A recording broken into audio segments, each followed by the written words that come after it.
Pratyahara бол мэдрэхүйдээ барьж тогтох өөр зүйлийг өгөх юм. Хүүхэд хутга барьж байлаа. Хутгаа өгөхгүй бол ээж яадаг вүлээ? Ээж нь өөр тоглоом өгдөг. Хүүхэд тоглоомыг авч хутгаа орхино. Хүүхдээс хутгийг нь авах гэж хүчлэх тусам улам чанга атгадаг. Бидний сэтгэл бас ингэдэг. Хориглох хэрээр тэр зүйлдээ улам татагдах болно. Риши нар үүнийг сэтгэлийн чанарыг мэддэг байсан. Тиймээс сэтгэлдээ барьж тогтох илүү сайхан зүйлийг өгөх юм.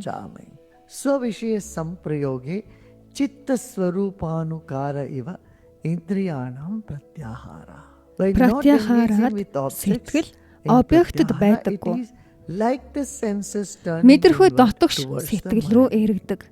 Зүүдэндээ та бүгдийг мэдэрдэг. Идэж, мэдэрч, хүрч, сонсож бүгдийг хийдэг. Мэдрэхүйн эрхтэнгүүгээр шүү дээ, зөв үү?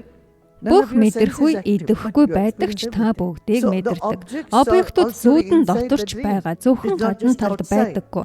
Тэгэхээр сэтгэлдээ дотогш орох ямар нэг зүйл өгөх юм.